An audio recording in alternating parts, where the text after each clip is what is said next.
My stepmom said, "From now on, you don't exist to me or your father." 4 years later, I made her homeless. "From now on, you don't exist to me or your father," my stepmother Selma said on her first night in my house. I immediately looked at my dad to tell her to F off and get out of our house. Instead, he said, "Selma and I talked. We need to focus all our energy on her daughter Candy." "What does that even mean?" I asked. "She's been through a divorce. She needs stability and support. You'll be fine on your own." It was like he was speaking gibberish. "My mom just died. I'm the one that needs the support. You're tough and strong and so independent, Bianca." Selma's voice cut through the air like a knife. "So from now on, you're on your own. That means no asking us for money, rides, or help with school. Nothing. You come to us with a problem, the answer is no. Don't waste your breath." "You can't be serious," I scoffed. "Do I look like I'm joking?" She didn't. "Dad, she's saying you're not allowed to be my father anymore." He sighed. That sigh. The one that meant I was being difficult. "She's not saying that." What else could she possibly be saying? I was standing now screaming at the top of my lungs. "Don't be dramatic." Selma rolled her eyes. I almost spit in her face. "You don't get to move into my mother's home and throw me away like garbage. I'm his daughter. His actual daughter." Selma's face went cold. "And I'm his wife, which means what I say goes. You can either accept that or make the next 4 years very difficult for yourself." She said it like a threat, like a promise. I looked at my dad one more time, begging him to say something. He didn't. "Fine," I said. "I don't need any of you anyway." Selma smiled. Good girl. She didn't know my mom left me $50,000 in a college fund. The day I turned 18, I was walking out of this house and never looking back. I just had to survive until then. For 2 weeks, I pretended Selma didn't exist. She wasn't my family. She wasn't permanent. She was just some woman who would eventually leave the same way she came in. I kept my head down, stayed in my room, and waited for my dad to wake up and realize what he'd married. But that illusion shattered when I came home from school and found my bedroom door wide open. I could hear Candy inside laughing about something. I ran upstairs and froze in the doorway. My room was empty, completely empty. The lavender walls my mom and I painted together were the only thing left. My bed, my desk, my posters, the fairy lights we'd hung together were gone. Candy was standing in the middle of the empty room holding her phone up, recording herself doing a slow spin. "And this is going to be my new dance studio. Mom's getting me a wall of mirrors and a ballet bar and—" She spotted me and her face split into a grin. "Oh, hey, Bianca, you're finally home." "Where's my stuff?" "Garage, I think. Mom wanted to get this set up before the painters come tomorrow." "Painters?" "Yeah, we're doing pink and gold. The lavender is kind of depressing, honestly." I felt something crack inside my chest. "You're painting over it?" Yeah. It's my room now. I'm not keeping your weird purple walls." I stood there trying to process what I was seeing. This room where my mom let me stay home from school the day we painted it. Where she got lavender on her nose and didn't notice for an hour, and I never told her because she looked so silly.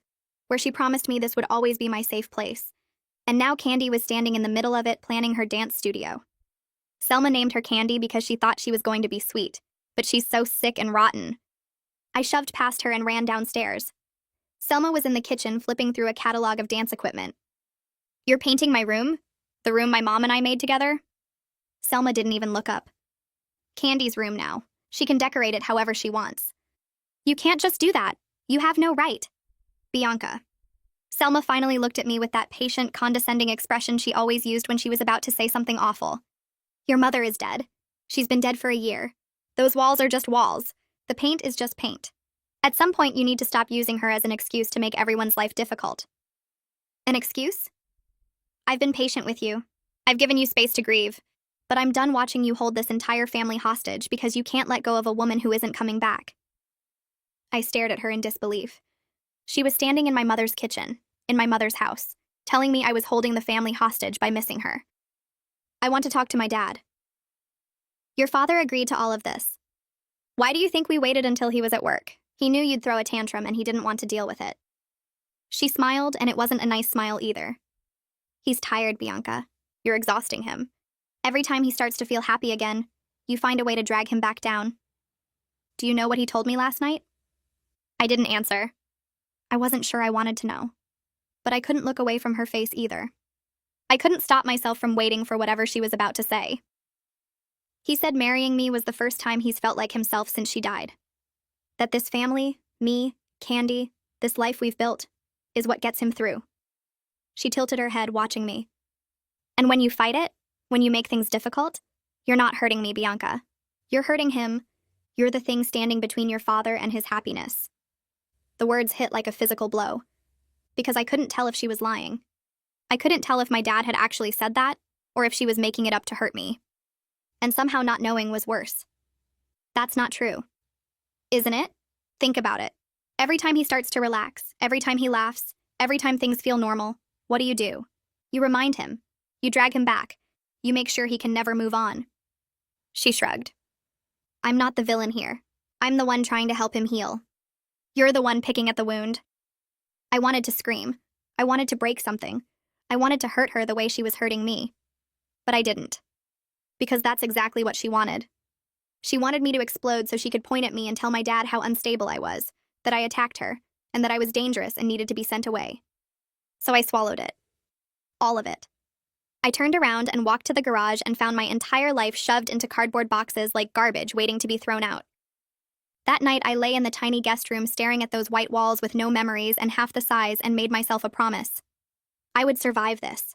I would get out. And I would take everything my mother left me, including the college fund she'd spent years building. The next 3 years taught me how to disappear. Not physically. I was still there, eating their food, sleeping in their house, existing in the spaces they allowed me to exist. But the real me, the one who felt things, she went somewhere deep and quiet where they couldn't reach her. I worked 2 jobs. I kept a 4. 0 GPA. I spoke to Selma and Candy in as few words as possible. I stopped asking my dad for anything because I already knew the answer. And I watched Candy become exactly what 3 years of coddling creates. A 17-year-old who couldn't do her own laundry, couldn't cook a meal, couldn't hold a job for more than 2 months. She'd have a panic attack if she had to make a phone call. Selma had created a daughter who couldn't survive without someone carrying her. Good luck with that. The only thing that kept me going was knowing what was waiting for me. $50,000. A full ride to college if my grades held. A life where none of them could touch me. But I quickly learned how stupid I'd been to trust anything in that house. I came downstairs one Saturday and found Candy at the kitchen table, eating cereal, wearing my mother's necklace, the one with the diamond pendant. She wore it every single day of my life. And now it was hanging around my stepsister's ugly neck like it belonged there. I stopped breathing. Candy looked up and smiled because she knew she was doing something that would hurt me and was enjoying watching it land. Morning, she said sweetly. Take it off. Take what off? You know what? Take it off right now. She touched the pendant, rubbing her fingers over the diamond. This? Mom gave it to me. She said all that stuff in your mom's jewelry box was just collecting dust. I picked out the prettiest one. That was her favorite. She wore it every day. She told me she wanted me to have it when she died? Candy tilted her head. Well, she's dead now, and it's mine. Honestly, it looks better on me anyway. Your mom had kind of a thick neck, didn't she? It probably looked cheap on her. I moved before I could think. I lunged across the kitchen and grabbed the necklace and ripped it off her neck. The chain snapped and Candy screamed like I'd stabbed her, but I didn't care. I was shaking so hard I could barely stand, clutching the broken pendant in my fist. You psycho! Candy shrieked. Mom! Mom, she attacked me! Selma came running in. She saw Candy clutching her neck, saw me holding the necklace, and her face went cold. What did you do? What did I do? Your daughter stole my mother's necklace. You gave her my mother's jewelry like it was yours to give. Everything in this house belongs to the family now. Your mother's things were sitting in a box doing nothing. I decided they should be used. Used? Used? I was screaming and couldn't stop. This is all I have left of her. You've taken everything else. My room, my dad, my entire life. And now you're giving away the only things I have left? Your mother is gone. These things are just objects. They don't bring her back. You don't get to decide that. You don't get to decide anything about her. You didn't know her. You didn't love her. You just showed up and started erasing her like she never existed. Selma stepped closer. I'm the only reason this family functions. I'm the one who takes care of your father, who manages this household, who puts up with your constant drama. Your mother left a mess behind and I've spent 3 years cleaning it up. Including you. She said, including you, like I was a stain she was still trying to scrub out. I slapped her. My hand connected with her face so hard the sound echoed through the kitchen. Her head snapped to the side, and when she looked back, there was a red mark blooming on her cheek and something in her eyes that looked almost happy. Like I'd finally given her what she wanted. "Harold!" she screamed. "Harold, get in here now!" My dad came running. He saw Selma's face, Candy's tears, the broken necklace in my hand. "Bianca, what the hell?" She gave Mom's necklace to Candy. It was her favorite one, and she wanted me to have it. "You hit her!" "Did you hear what I said?" She gave away Mom's jewelry. She's been going through her things and giving them to Candy. Dad looked at Selma. For 1 second, I thought he might actually hear me. Might actually take my side for once in 3 years. Then Selma touched her cheek and let out a small whimper, and my dad's face hardened. "I don't care what she did. You don't hit people. Your mother would be so ashamed of you right now. Don't use her against me. She raised you better than this. She'd be disgusted watching you act this way over a piece of jewelry." Something in me died when he said that. The last tiny piece that still believed he loved me, that still thought he might choose me if it really came down to it. "A piece of jewelry," I repeated. "That's what you think this is about? Go to your room. Don't come out until I say so." "Dad, now." I walked upstairs in a daze. Behind me, I could hear Selma crying, telling my dad she didn't feel safe with me in the house anymore. Candy saying I'd tried to choke her. My dad apologizing over and over for me, for my existence, for the burden I'd become. I sat on my bed and looked at my mother's broken necklace and finally understood. I had no one. I had nothing. And the only way I was getting out of this was if I stopped expecting anyone to save me. That night, I gathered everything I had left of my mother, the necklace, her photos, her favorite sweater, a letter she wrote me for my 10th birthday, and I hid them somewhere outside the house, somewhere they'd never find them. Then I went back to my room and started counting the days until I turned 18 and could access my college fund. Then I'd disappear. They thought they'd broken me. They had no idea they'd just taught me how to wait. Months later, I applied to colleges and got into every single one. Full scholarships to 3 of them based on my grades and the essays I'd written about overcoming adversity. Funny how trauma makes great college application material. All I needed now was my mom's college fund to cover living expenses, and I'd be free. $50,000 waiting with my name on it. I found my dad alone in the living room after dinner. Selma was loading the dishwasher, Candy was on her phone, and I figured it was as good a time as any. "Dad, I need to talk to you about Mom's college fund, the one she set up before she died. I'm going to need access to it for school." The color drained from his face. Everything slowed down. "The fund?" he said. "Right, the fund. She told me there was $50,000. She said it would be in my name when I turned 18. Dad couldn't find his words. "Bianca, there were expenses after she died. Medical bills, funeral costs, the house needed work. We had to make some adjustments." "Adjustments?" Selma appeared in the doorway, drying her hands on a dish towel. She had that look on her face, the one she always got when she was about to twist the knife. "That money was absorbed into household finances years ago, Bianca. We're all one family here. We share resources." I stared at her. "Absorbed." "Your father and I discussed it. It was the responsible thing to do. Candy's activities, home improvements, family expenses. Candy's activities. She has real talent. Those lessons and competitions and coaches cost money. Your mother's fund helped provide those opportunities." I turned to my dad. "You spent my college fund on her dance lessons?" He couldn't meet my eyes. "It wasn't like that. Things got complicated. The money was just sitting there and we needed $50,000. My voice sounded strange, far away. "Money my mother saved for 17 years. Money she told me would be mine. And you spent it on Candy." "On the family," Selma snapped. "Everything we do is for this family. I'm sorry your mother made promises she couldn't keep, but don't. But that money is gone and you need to accept it. You got scholarships. You'll be fine. You're strong and capable and—" I said don't. The old me would have screamed. She would have thrown things and hit them and would have given them exactly the reaction they expected. But I wasn't that girl anymore. I just nodded slowly. "Yeah, I should have expected that." I turned to my dad and glared at him with cold, dark eyes. "You've been a coward for 3 years. Aren't you sick of it yet?" He flinched as if I'd hit him. "Bianca, all I see now is a weak, pathetic man who'd let his wife steal from his own daughter. You're pathetic." "You don't get to speak to your father that way," Selma intervened. "You're an ungrateful, spiteful—" "I'm honest." I stood up. "You wanted me to be independent. Congratulations. I am." I walked out of that house and went to my grandma's instead. She was the only person left who remembered my mother the way I did. The only person who still said her name without flinching. Grandma opened the door before I even knocked. She took one look at my face and stepped aside to let me in. "What happened?" I sat down at her kitchen table, the same table where my mom used to do homework as a kid, and told her everything. Grandma listened without interrupting. When I finished, she shook her head slowly. That man. Your mother knew. She always knew. I looked at her. Knew what? She got up and walked to the cabinet above her refrigerator. She pulled down a folder I'd never seen before, thick with papers, and set it on the table between us. Your mother wasn't stupid, Bianca. She knew exactly who your father was. She knew he was weak. She knew he'd remarry fast after she was gone. And she knew whoever came next would try to take everything she'd built. She sat down across from me. So she made a plan. I stared at the folder. What kind of plan? She opened it and spread the papers out. Deeds, bank statements, legal documents with my mother's signature at the bottom. The college fund was joint. Your mother and Harold managed it together. After she died, he had full access. What he did wasn't illegal. It was just... She paused, searching for the word. Cowardly. That money is gone. There's no getting it back. I felt nauseous. I'd expected that, but hearing it confirmed still hurt.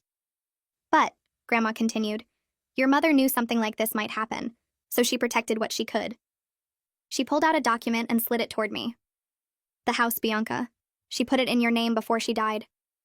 I looked at the paper, looked at my name typed in official font next to words like sole owner and transfer of deed.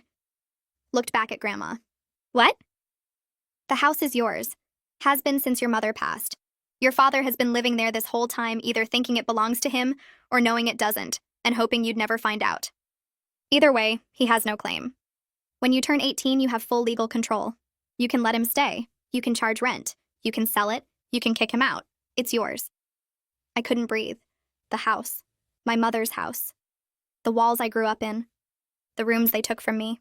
The space Selma had been redecorating and claiming as her own for 4 years. It was mine. It had always been mine. There's more, Grandma said. She pulled out another set of papers. Bank statements. An account I'd never seen before. Your mother set up a separate account in your name only. Money your father couldn't touch. It's been sitting there for 4 years, untouched, waiting for you. I looked at the balance. $6 $9,200. Not a fortune, but enough. Enough to start a life without needing anything from them. They stole what they could access, she said quietly. They've been living in what they couldn't steal, and they never knew about what your mother actually protected. I sat there staring at those numbers, those documents, my mother's handwriting on forms she'd filled out years ago, knowing exactly what would happen after she was gone. She saw it coming. All of it. She knew my dad would fail me. Knew someone like Selma would swoop in. Knew I'd need a way out. And she gave me one. Grandma reached across the table and took my hand. Do you understand what this means? I nodded slowly. In 3 months, when I turn 18, I own the house they've been treating like theirs. I own the walls Candy's dance trophies hang on. I own the rooms they moved me out of. Everything Selma has been claiming belongs to her actually belongs to me. What are you going to do? She asked. I thought about the last 4 years. The family meeting where Selma told me I was on my own. The room they took. The necklace they gave away. The college fund they spent. My dad telling me I was impossible to love. All of it. Every moment. Every betrayal.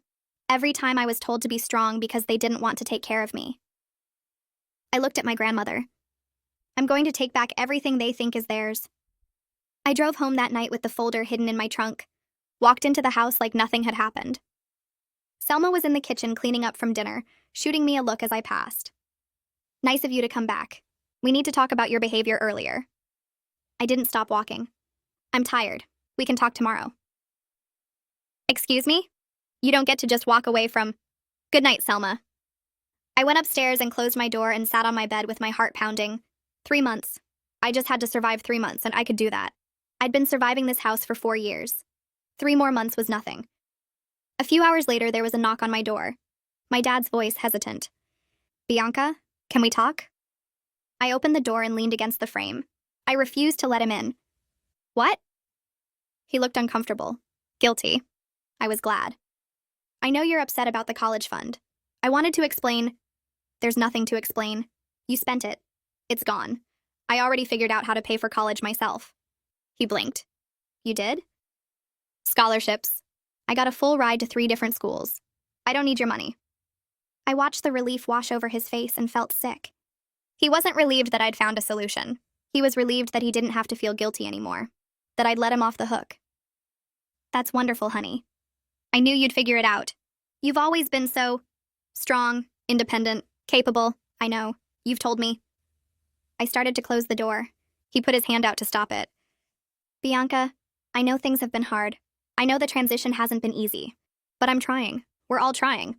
Can't you meet us halfway? I looked at him. This man who used to be my father, who used to read me bedtime stories and protect me from the monsters under my bed. But now he had failed to protect me from the monster sleeping on his bed. You told me I was impossible to love, I said. In the kitchen after the necklace, do you remember that? He went pale. I was upset. I didn't mean, you meant it. And you know what? You were right. I am impossible to love. For you. Because loving me would require you to stand up to Selma, and you're not capable of that. So I stopped needing your love. I stopped needing anything from you. That's what you wanted, right? That's what you've been telling me since the day she moved in. Figure it out yourself, Bianca. Be strong, Bianca. You don't need us, Bianca. I tilted my head. Well, congratulations. I don't. I closed the door in his face, heard him stand there for a long moment before his footsteps retreated down the hall. Then I sat on my bed and smiled. 3 months. The next 3 months were a performance. I went to school. I worked my jobs. I kept my head down and my mouth shut. I didn't fight with Selma anymore. Didn't react when she made her little comments. Didn't flinch when my dad took her side. I just waited. Counted the days on a calendar I kept hidden in my closet, crossing off each one with a red pen like a prisoner marking time until release. Candy noticed the change too, and she didn't like it. The old Bianca was predictable, easy to provoke, fun to torture. This new version who barely acknowledged her existence was unsettling. So she escalated. She started with small things like using my shampoo until the bottle was empty, and leaving it in the shower for me to find. Eating food I'd bought with my own money and shrugging when I mentioned it. I didn't see your name on it. Unplugging my phone charger at night so I'd wake up with a dead battery. Petty stuff. Annoying but manageable. I didn't react. Just bought a lock for my door and kept my important things hidden. Then she got bolder. I came home from school to find my work uniform had coffee spilled all over it. Oops, Candy said from the couch, not even looking up from her phone. Accident. I had to wear a stained shirt to my shift because I didn't have time to wash it. My manager gave me a warning. I still didn't react, just noted it, filed it away, added it to the list of things I'd remember when the time came. One morning, I opened the fridge to grab the lunch I'd meal prepped the night before and found an empty container. I walked into the living room where Candy was sprawled on the couch scrolling through Instagram. You ate my food. She didn't look up. There was nothing else. There's an entire fridge full of food your mom bought. I didn't want that stuff. I stared at her. 17 years old, never worked for anything in her life, never been told no, never had to solve a single problem without her mother swooping in to fix it. And here she was, eating food I'd paid for with money I'd earned at jobs I worked while she sat on her ass and scrolled through pictures of influencers. Something slipped out. Not anger, just an observation.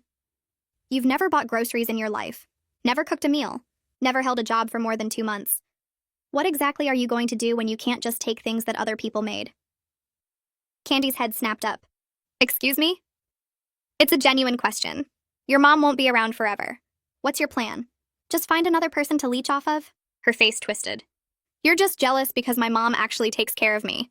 Meanwhile, your mom died just to get away from you. I could have left a hole in the fridge from the amount of anger I felt when she said that, but I contained myself and hit her back with the honest truth. Takes care of you? Candy, she's crippled you. You're 17 and you can't do laundry, can't cook, can't hold a job, can't make a phone call without having a panic attack. You've never solved a single problem without running to mommy. That's not love. That's neglect with better packaging. Candy was on her feet now. Shut up. What happens when there's no one left to mooch off of? When there's no one to clean up your messes? You're completely useless without her and you don't even see it. I said shut up. Make me. She stormed off to find Selma. I could hear them in the kitchen, Candy's whiny voice, Selma's sharp responses. I didn't care. Let them talk. In a few months, they were going to have much bigger problems than my opinions. The final month before my birthday, Candy got desperate. She'd turn off the hot water while I was in the shower, throw away my mail and claim it was an accident. Tell Selma I'd called her a bad mother, which I hadn't, but it wasn't a lie either. Selma believed Candy. Selma always believed Candy. One night, I was walking to my room and Candy stepped into the hallway to block my path with her arms crossed and her usual smug smile. Say you're sorry for what you said about me. I stopped. No. Then you're not getting past. I tilted my head and studied her, really looked at her. This girl who'd spent 4 years making my life miserable because she could. Because her mother encouraged it. Because my father allowed it. She thought she had power over me. She had no idea. You know what I've realized about you, Candy? You've spent 4 years trying to make me miserable. And it worked sometimes. I'll give you that. But at the end of all of it, I have a job. I have savings. I have a plan. I have a future. What do you have? Her jaw tightened. I have a family that actually loves me. You have a mother who did everything for you so you'd never learn to do anything for yourself. The second she can't carry you anymore, you're going to collapse. And I'm going to be long gone, living my life, not thinking about you at all. I stepped closer to her. Now move. She didn't move, just stood there glaring at me with her arms still crossed. I waited. Then I said, 3 more months and I'm gone forever. You won't have anyone to torture anymore. What are you going to do then? Develop a personality? Something flickered across her face. Fear, maybe. The realization that her favorite target was about to disappear and she had nothing else going on in her life. She stepped aside. I walked past her to my room and closed the door. Then I sat on my bed and smiled. 2 weeks later, I turned 18. There was no party, no cake, no acknowledgement from anyone in the house that it was my birthday. I woke up, went to school, came home. My dad was in his office. Selma was watching TV. Candy was at a friend's house. None of them said a word. I grabbed my bag and my keys. Going out for dinner with Grandma, I told my dad as I passed his office. He nodded without looking up. Have fun. He didn't remember what day it was. The year before Mom died, he threw me a surprise party. He invited all my friends and got me a cake shaped like a soccer ball. He told me I was his favorite person in the whole world. Now he couldn't even remember the date. It didn't hurt anymore. I was past hurting. I was just ready. I wasn't going to dinner, though. I was going to a lawyer's office. My lawyer, Lydia, spread documents out on her desk and walked me through everything. The house was mine. Current market value was approximately $450,000. My father had been living there for 4 years without any legal ownership. The separate account my mother set up contained $62,000, all mine, accessible immediately now that I was 18. What are your options? Lydia asked. You can let them stay. You can charge rent. You can sell the property. Or you can evict them. It's your house. Your decision. I didn't hesitate. I want them out. Lydia nodded and made a note. I'll draft a formal notice to vacate. Once served, they'll have 30 days to leave the property. You can mail it, use a process server, or deliver it yourself. I thought about it. Thought about Selma's face when she realized what was happening. Thought about my dad's guilt. Thought about Candy's confusion. I wanted to see all of it. I'll deliver it myself. 3 days later. I waited until everyone was home. It was a normal evening. Selma was in the kitchen making dinner. Candy was on the couch with her phone. My dad was in his office pretending to work. The house smelled like garlic and onions. The TV was playing some reality show Candy liked. Everything was normal. No one knew that everything was about to change. I need everyone in the living room, now. Selma's frown deepened. Excuse me? Family meeting. I sat down in the armchair. Selma followed me, irritated, and called for my dad. He came out of his office looking confused. Candy didn't move from the couch, but she put her phone down, curious. They gathered around me the same way they had 4 years ago when Selma called her first family meeting. When she'd told me I was on my own. When she'd set the rules that would define the next 4 years of my life. Now it was my turn. What's this about? My dad asked. The house, I said. Selma rolled her eyes. What about the house? I reached into my bag and pulled out the envelope, set it on the coffee table between us. This is a formal notice to vacate. You have 30 days to leave. Silence. Complete silence. I watched their faces cycle through confusion, disbelief, and something else. Something that looked like the beginning of fear. My dad laughed nervously. What are you talking about? I looked at him, held his gaze. The house. This house. It's mine. Mom left it to me before she died. It's been in my name for 4 years. You've been living in my house this whole time. I paused. That ends now. Selma's face went through about 5 different emotions in 3 seconds. Confusion, disbelief, anger, fear, and then something hard and cold. That's ridiculous. Harold, tell her that's ridiculous. But Dad wasn't saying anything. He'd gone pale, white as a sheet. He was staring at me with his mouth slightly open, and I knew. I'd always suspected, but now I knew for sure. You knew, I said to him. Didn't you, Dad? You knew this whole time. He couldn't meet my eyes, couldn't look at me, couldn't look at Selma. Just sat there frozen like a kid caught stealing. Selma's head snapped toward him. Harold, what is she talking about? He didn't answer. The room went very still. I leaned back in the armchair, crossed my legs, and let them sit in the silence for a moment. Then I smiled. So, let's talk about what happens next. Selma recovered first. She always did. This is insane. You can't just forge some documents and pretend you own a house. Harold, tell her. Tell her this is ridiculous. But Dad still wasn't talking. He was staring at the envelope on the coffee table like it was a bomb about to go off. Selma's voice went sharp. Harold, say something. He opened his mouth, closed it, opened it again. Nothing came out. I watched Selma's face as the realization hit her. 4 years of marriage, 4 years of redecorating this house, hosting dinner parties, calling it her home, building a life in these walls. All of it in a house her husband knew wasn't theirs. She'd been stealing from me for 4 years. But she'd also been played by the man sitting next to her who was too much of a coward to tell her the truth. You knew, she said to him.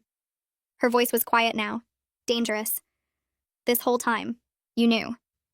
It was complicated, he managed. Complicated? Complicated? She was on her feet now. You let me move my daughter into this house. You let me spend money on renovations.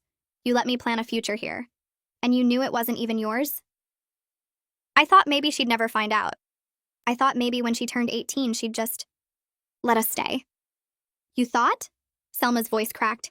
You gambled our entire life on your daughter being too stupid to figure out the truth? I almost laughed, but I kept my face neutral. Let them tear into each other. It was more satisfying than anything I could have said. Candy was looking between everyone, completely lost. Wait, can someone please explain what's happening? What do you mean the house is hers? That doesn't make any sense. It makes perfect sense, I said. Mom knew exactly who Dad was. She knew he'd remarry fast, and whoever came next would try to take everything she built, so she protected what she could. The house went into my name before she died. Your mom has been redecorating my property for 4 years. Candy's face went pale. But where are we supposed to go? That's not my problem. You can't just kick us out. This is our home. No, it's my home. You've been guests. Very rude, very ungrateful guests who ate my food and stole my room and made my life miserable for 4 years, and now your invitation has been revoked. Candy turned to my dad. Dad, do something. You can't let her do this. He flinched at the word dad coming from her mouth. He looked at me then at Selma before landing on the floor. I don't know what to do. Of course you don't, Selma spat. You never know what to do. You just sit there and let everyone else clean up your messes. That's all you've ever done. Their marriage was cracking right in front of me. Good. Let it crack. Let it shatter into a million pieces. I stood up. You have 30 days. I suggest you start packing. I walked upstairs to my room and closed the door. Behind me, I could hear Selma screaming at my dad, Candy crying, the whole house falling apart. I lay on my bed and stared at the ceiling and smiled. The next 2 weeks were entertaining. Selma cycled through every tactic she had, starting with manipulation. She caught me in the kitchen the morning after the family meeting, her whole demeanor transformed. Soft, reasonable, gentle. Bianca, I know we've had our differences. I know things haven't always been easy between us, but we're family. Surely we can work something out. I poured myself a glass of water. We're not family. We never were. I've tried so hard with you. I really have.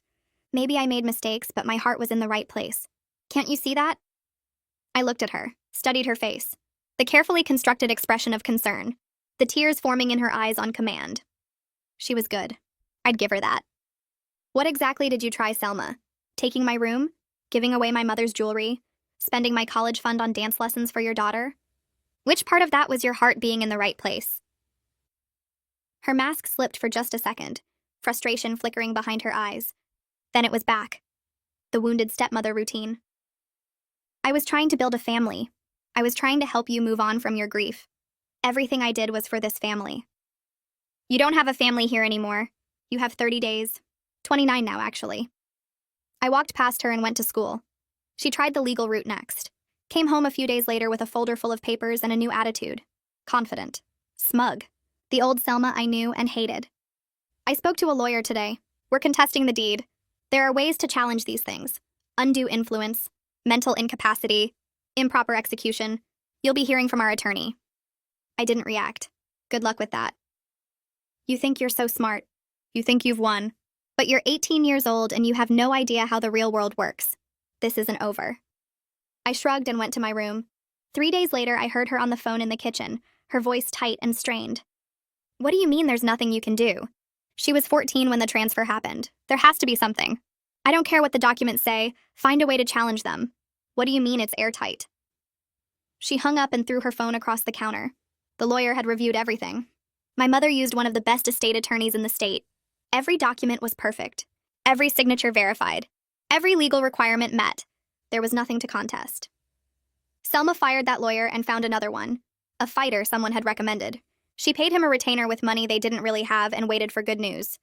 The good news never came. Same answer. The deed was valid. The transfer was legal. There was nothing to challenge. I heard her screaming at him over the phone. Heard her crying in the master bedroom afterward. I didn't feel bad. Not even a little. When the legal tactics failed, Selma went external. If she couldn't beat me in court, she'd beat me in the court of public opinion. She started calling my dad's family, his sister, his brother, his cousins, everyone she could think of. I know exactly what she told them because they started calling me. My dad's sister first. Honey, I heard what's happening. This isn't right. You can't throw your own father out on the street after everything he's done for you. I almost laughed. What has he done for me? Name one thing. He raised you. He provided for you. He let his wife take my room, give away my mother's things, and spend my college fund. He told me I was impossible to love. He watched Selma treat me like garbage for 4 years and never said a word. Is that what you mean by providing for me? Silence on the other end. I didn't know about any of that. No one asked. Everyone just assumed Selma's version was true. The patient stepmother, the troubled stepdaughter. But here's the reality. They stole everything they could get their hands on, and now they're facing consequences. That's it. That's the whole story. More calls came over the next few days, but the narrative was shifting. Family members who'd initially sided with Selma were hearing my side now. The details she'd conveniently left out. 4 years of being told I was too mature to need anything while Candy got everything handed to her. My dad's aunt called, the one who'd been close with my mom. She said she always wondered what happened to the house. Said she was proud of me for standing up for myself. Said my mother would be proud too. I cried after that call, but only in my room, never where anyone in the house could see. By week 2, Selma's support network had collapsed. People stopped returning her calls. Her campaign to turn family against me had backfired completely. Now everyone knew the truth. Now everyone knew who she really was. She was more isolated than ever. And she was getting desperate. She turned to my dad, pushed him to talk to me, guilt-tripped him, manipulated him, told him he was the only one who could fix this. She's your daughter. She has to listen to you. Use your relationship. Make her understand. As if there was any relationship left to use. He knocked on my door one night, hesitant, nervous. The same way he'd been knocking for 4 years whenever he wanted something from me. I opened it but didn't invite him in like usual. What? Can we talk, please? I leaned against the doorframe, waited. He took a deep breath. I know I haven't been perfect. I know I've made mistakes. But Bianca, you have to understand. Selma doesn't deserve to be homeless. Candy didn't do anything wrong. They're innocent in all of this. I stared at him. Candy ate my food, destroyed my clothes, and made my life miserable for 4 years because she thought it was funny. She told me my mother died just to get away from me. Selma spent every dollar she could get her hands on and called it family finances. They're not innocent. They're just facing consequences for the first time in their lives. But where will they go? They don't have anywhere. That's not my problem. It was never my problem. They should have thought about that before they spent 4 years treating me like I didn't exist. He shifted his weight and tried a different approach. Your mother wouldn't want this. She wouldn't want you to be cruel. Wrong move. Very wrong move. Don't you dare tell me what my mother would want. You lost that right when you let Selma give away her necklace, when you stood there and told me she'd be ashamed of me for being upset about it. I stepped closer to him. You know what I think? I think Mom saw exactly who you were. I think she knew you'd fail me the second she was gone. That's why she put the house in my name. She was protecting me from you. His face crumpled. That's not fair. None of this is fair. But you're the one who made it this way, not me. You had 4 years to be my father. 4 years to choose me even once. You didn't. And now you get to live with that choice. I closed the door. That night I heard him and Selma fighting. Really fighting. Screaming at each other in the master bedroom. Her calling him weak and useless and pathetic. Him yelling that none of this would have happened if she hadn't pushed so hard. If she'd just treated me fairly. If she'd just been a decent person. It was too little too late. But it was still satisfying to hear. By the end of the week, he was sleeping in his office. Week 3. Candy finally broke. She'd been holding it together through sheer denial, convinced that somehow this would all work out. That her mother would fix it. That my dad would fix it. That someone would swoop in and save them the way someone always did. But no one was coming. And it was starting to sink in. I found her in her room surrounded by clothes and boxes, completely overwhelmed. She wasn't packing. She was just standing there. Frozen. I don't know what to take, she said when she saw me in the doorway. Her voice was small, defeated. I don't know what to do. When we moved here, Mom handled everything. I just showed up with my suitcase and my room was already set up. I've never had to actually do any of this myself. You put things in boxes. You load the boxes in a car. You drive to a new place. It's not complicated. But where are we even going? We can't afford anything. I shrugged. Sounds like a you problem. This is your fault. You're ruining our lives. I'm taking back what's mine. There's a difference. She started crying. Ugly, heaving sobs. I don't know how to do anything. I don't know how to get a job or find an apartment or pay bills or any of it. Mom always handled everything.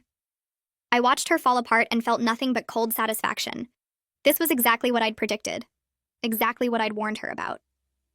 The second her mother couldn't carry her anymore, she'd collapse. And here she was, collapsing. A few days later, Candy knocked softly on my door. When I opened the door, her face was puffy from crying and she looked like she hadn't slept in days. Please, she said. Please, Bianca. I know we haven't been. I know I wasn't always nice to you, but I don't have anywhere to go. My mom doesn't have anywhere to go. Can't you just give us more time?